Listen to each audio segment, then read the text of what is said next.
I can't explain how it felt when, we first came home, because we've been looking forward to it for so long, and it got to the stage where, we was like, drawing marks, 1, 2, 3, 4, going, to sort of like count down the days. Fantastic, I love it to bits. Just the thought of being able to come home and sleep in your own house and be with your friends and your family and be able to go out again, it was really nice. And I got to phone round and let everybody know I'm here, and then just chill. Sit down and open my mail, that's what I do. Actually, no, I don't chill, I run round like a nutter. Being away a lot of the time really makes you appreciate the things that really matter. I think I've got to go and get some bread and milk, because I know there's going to be nothing in the fridge. Isn't that the first thing everyone does in the world? Just goes to the fridge when you get in. The thing I most miss when I'm away is my bed, because that is a place that I could spend 3 days in bed. I miss my gym, because I love my gym, and I've got all my friends who go there and see them, because we're there every morning. Morning! I just like the fact that I can get in my car, can drive down the road, go to my local shops, pop to Brent Cross, do the silly things. Food is what I miss when you're away. I mean, it's nice having all the big American salads and all that kind of stuff, but then when you really miss like a bacon butty, tomato soup, chicken nibbles from Waitrose, or a chip sandwich, Heinz baked beans, proper tomato ketchup. Just normal things. Cause everything's always weird everywhere else, isn't it? It's not quite right. You can't get good deodorant either, do you know that? In America. No, the deodorant is terrible. I'm surprised they don't all smell out there. Everything is just so foreign everywhere else. Just even taxi drivers and and radio stations and TV and adverts, and everything's just so weird. So just being British, I think we're all really proud to be British. And I really have missed the press a lot, because I love them. Mel B takes the most luggage. Mel B takes the most luggage. Either myself or Melanie B. She's got loads and loads of clothes. She is ridiculous. She wears something different every single day. And she says, no, you've seen this before. And we're like, no, we haven't. She's always got something new on. I haven't really been buying much lately, even though the rest of the girls will probably say I'm a shopaholic. Oh, Victoria, Emma and Melanie have big massive trunks, 5 big bags. In the end, I only had a case and a big holder. I always take coats. I'm in Texas in 110 degrees and I have puffers hanging up. Only trainers. That's the only thing I accumulated along the way. Or leather jackets. My mum would come over to see me and I'd have to send about 4 pairs back with her.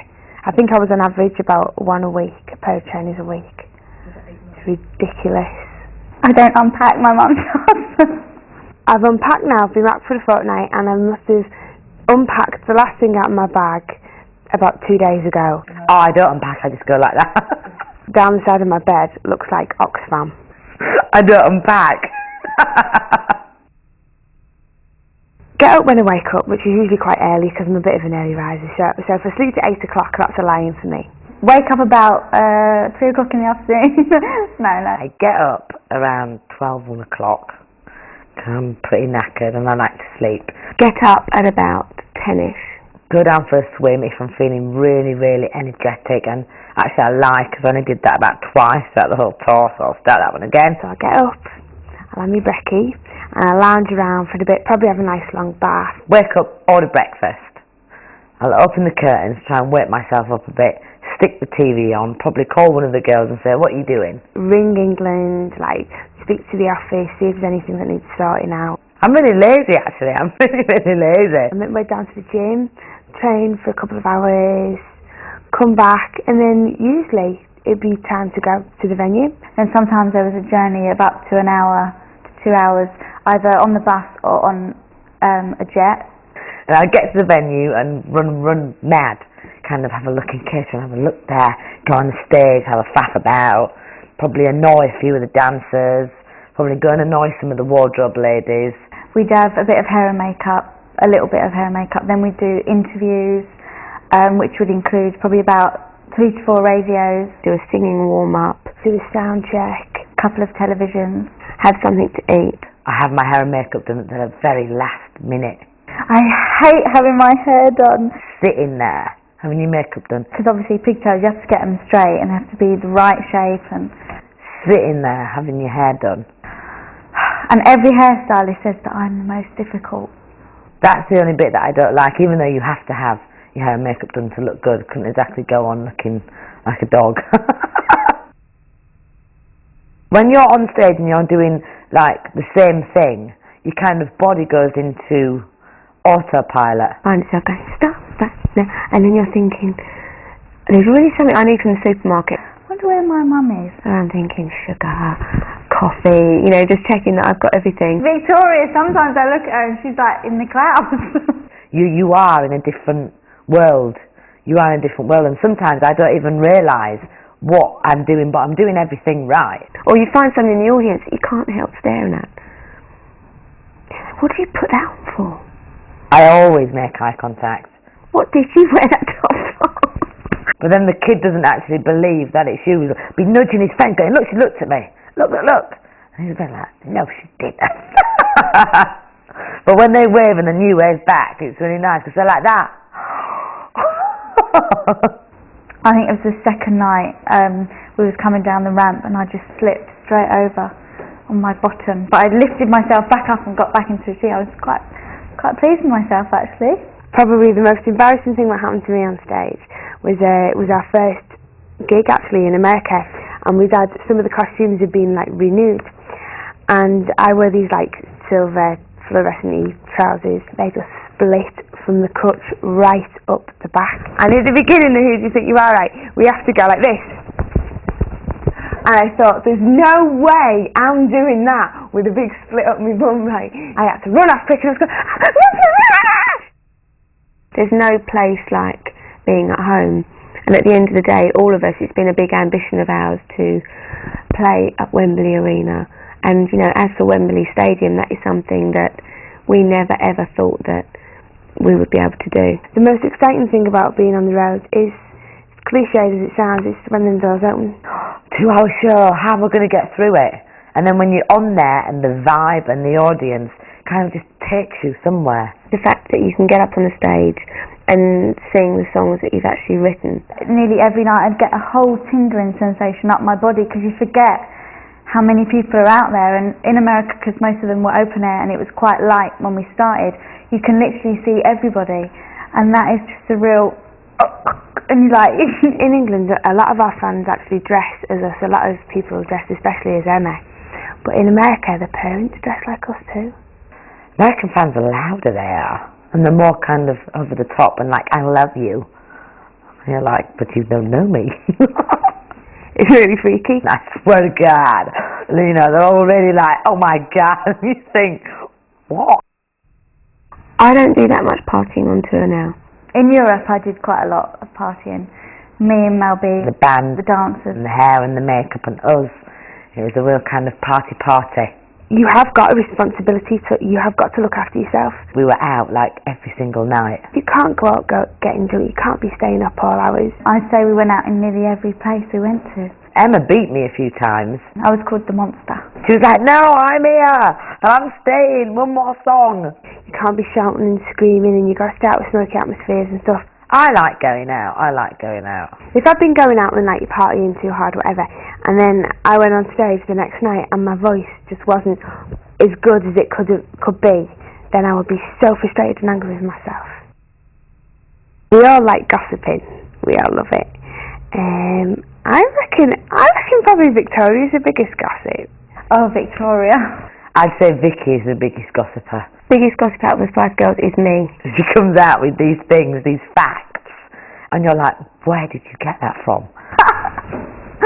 Definitely Victoria. How on earth could a 24-year-old woman know a fact like that? She gets all her gossip from Hello magazine. She is just unbelievably the worst exaggerator in the whole wide world. And it's always wrong. I exaggerate everything. This is full of information that you don't really need to know, but it's interesting. You think, yeah, I want to use that one. Well, people gossip about us, so I gossip about everybody else. Victoria has the biggest phone bill. Definitely Victoria. But that's only because Melanie's boyfriend was with her. My mobile phone bills are not that high at all. Melanie's the worst on the phone. Vicky's probably got the most expensive one. She lives on the phone. I'm always on the phone. She calls David for about 3 hours at a time. She always goes, oh, my doorbell. So it's one of the things I have to do to survive, really. Sort of like to keep in touch. I'm always on the phone. I think just to friends, you have to keep in touch, because friends sometimes they get a bit upset when you don't keep in touch with them. For us, it's such a necessity. It's a lifeline. You know what I mean? When you're on tour, you speak to your mum and your friends. So I can't do without it, really. The thing that I really miss about Jerry is the going out factor, because me and her, we used to go out a lot and just enjoy each other's company. She came out partying with us a lot in Europe as well, and we had a fantastic time.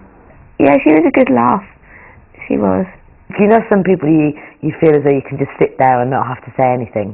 She was very good to talk to. We'd really get on one, like really deep about the meanings of life and things like that. And if you're upset, she'd be the first to come and, sit on the end of your bed and sort of chat. It's weird, we're really comfortable as a 4-piece band, but I really miss her as a friend. Getting married is definitely the happiest day of my life. Me little girly friend, married. Absolutely amazing. Really, really bizarre. It was a traditional church wedding, but it was young and funky. It was like a party, because that's how weddings should be. It shouldn't be boring, like a sit-down dinner and speeches and it was just fun. I don't know, it doesn't sink in. It really hasn't sunk in. I don't think it will until I see them with the baby. I think Emma and Mel, they don't think of me and Vicky as being pregnant. I don't know what it is yet. I don't know if it's a boy or a girl. Victoria's like, what do I do with it? I don't mind as long as it's healthy. I think that's the one thing that you worry about is it going to be okay? But as for babysitting, I haven't actually yet offered my services for babysitting, but I think I'd like to do that, because it's quite nice being able to give them back, isn't it? I don't think I'd give them to Melanie or Emma. Well, I'm not babysitting then. They're going to regret that, because no one else will look after it. I didn't want anywhere really, really big up here. I wanted something quite sort of, homely, and I wanted somewhere that I could knock all the walls down and start again. Actually, I bought a flat in Liverpool. It's mostly for my brother, but I'll stay there when I go home as well. And I'm in the process of, I don't like to say I've bought it yet because it's not quite signed, sealed and delivered, but I've found a flat and I'm trying to buy it down here in London. Me and my mum went to see a few homes, but this was my mum's favourite. I'm a pop star. I should have a pop star pad. You walk in and it's just got this vibe about it. It's an old house as well. So, like all different scenarios have happened there, and it's just really warm and calming, and the grounds are lovely. And it's just really peaceful out there. I was thinking about getting a place of my own, like, quite recently, and then I thought, no, I'm quite happy here at the moment. That is my dream house. Clean, very modern, very minimalist, but not minimalistic. Like a family home. Big squatty sofas and big trolley and big sound systems. I don't want any of these flower pots with a stick coming out. Nothing that modern, nothing fancy or, or quite plain. My favourite room is probably my bedroom. The bedroom. I'm a real bed and TV and remote person. A lot of people have got preconceptions and want to say, after the stadiums they're finished, that's it, they're all going to split up. We're going to start going back in the studio and writing our third album, which is really exciting. There's a few different projects coming up for all of us, but I think the album is the main thing at the moment, which we're going to be working on. Yeah, we really want to take our time with it and just put out something we can be really, really proud of. We've got a great new single for Christmas. We're really excited about that. I think I always say this when we get a new song, but I think it's the best song we've ever written. The future. And honestly, put my hand on my heart and say I'm the happiest I've ever been. Ever been. Love life, work, family life, just everything. Obviously I'm getting married and having a baby, which I'm really excited about. I've done lots of travelling and all of that, and this is another side to me. I'm going to move into my new flat, start my new life, find a fella, and I'm going to start looking at doing some solo projects as well. I've got there's a few bits come my way, but I don't want to say too much at the moment because you just never know. Next year and the many years after, I've got so much to give the group's got so much to give. Then it's the millennium, isn't it? I'm sure there'll be a big Spice Girls bash for the millennium. That'll be something to look forward to. It's good fun, you know, we have really enjoyed this, and there's a lot more to come. It isn't going to stop for nobody. Really isn't going to stop. Can't wait.